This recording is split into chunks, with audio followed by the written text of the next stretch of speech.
Edeswena say na me mo akwaba Adom TV bedroom health tips. Na wochi mo enu awa wo hwe ye no ye say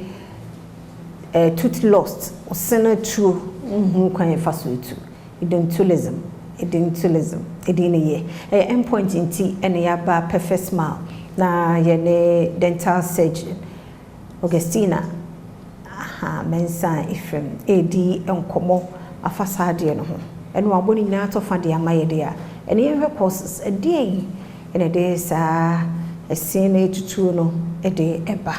ona ma na ose ye ya hwenka no na etu utie nkura ne de bia na bibi na abo no ba mpanimfo na etutu sa no bo he na num nyina asa onti ase odo ye na ese mu akwaba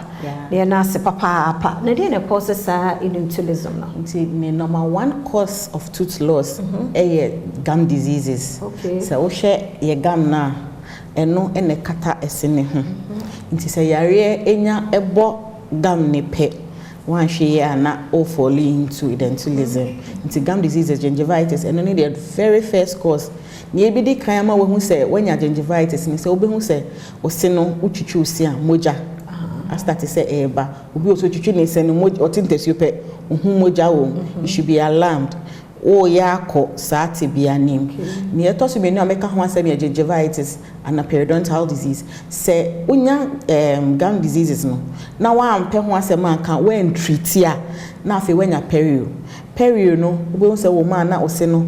nam no ahon no. Afe yin ho afri dompe ne ho. We say ne se no ayetententen gum no every city aba from. Another way Obama will causing a recession. Obi your one is or describing brush ni chichi. And your brush, ye empomudin for ye say you use brush medium and now soft bristle. But obi so use brush and no ye den or if you know chichi is now if you cry or say and it's not can brush you know scrubbing brush patch eye. Den no Emma push gums no a free esene ho nti wan say eno na ebo ho ekata esene so holding no e pushi ne kope enche bia esene be start say a year week eno so betimi amanatu accident etumisi obi yo ho especially omomunya motor accident pa no obi won say odiniti ene bo nanim ne bo na esene tu obi yo ho na onante na sleeping obo accidents eno so happen na osinu etu a you are falling into the Edentulism. And at the last one I make aka ho diseases no say make say mpanimfo no as we need hypertension and diabetes no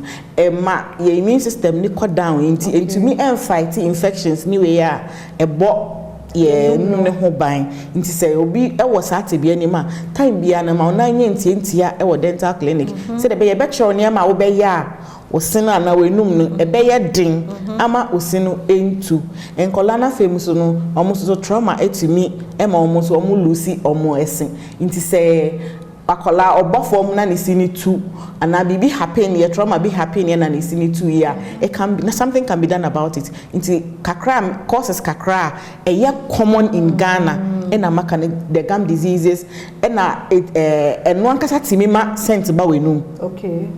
because gum no a recede especially recession no a creative pocket ema efin e kohihye wenu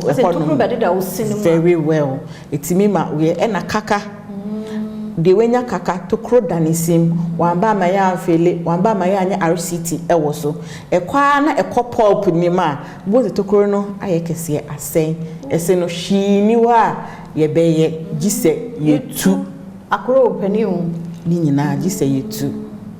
into a basa a harding because a minimum 10 years and a permanent teeth year 2 because of kaka. So kola no be won so be fall into malocclusion is in entimi hye because the nyame aye ne nketwa ne wo ho e na air direct akese no nti wo de no at that age of 10 year 2 permanent teeth one hwe ya na asay wo smile into these are some of the causes I will say yen hye o to choose na won say gum no e bleed pe Misrel dental clinic bi ebe obi ana yen hwema wo se afei onum nsuo bi nyunyunu a misia kikimi me de media bro pepe misia kikimi sa ne ma no hu pe kira o say o say it's not in good condition tokro da osima bra ye be feel am my number na wada roma but your number is 0243 728542 0243 728542 Perfect Smile Dental. Yada say esua de na wochi mu ene so so esua de bebre ya ye no muso kura na ehye esen no na problem aba ho ti wo se ye ba na omutimi hwe ema ye so obo wonu mu ban a preventive free nya wa hodo bebre mu faseda no ema endpoint homeopathic clinic edumeko yinti enya nim defo bebre ne attitude no wondim komo e wa pomdin ho ti me kai wo so yare a ene endpoint enkasa mema no prostate no wo ho or yes kind of amount infections how oba ne bema endpoint zebra yare bia stroke near diabetes yanko endpoint 0244867068 watching kwa ho de wo ho asabria 5 minutes kan ho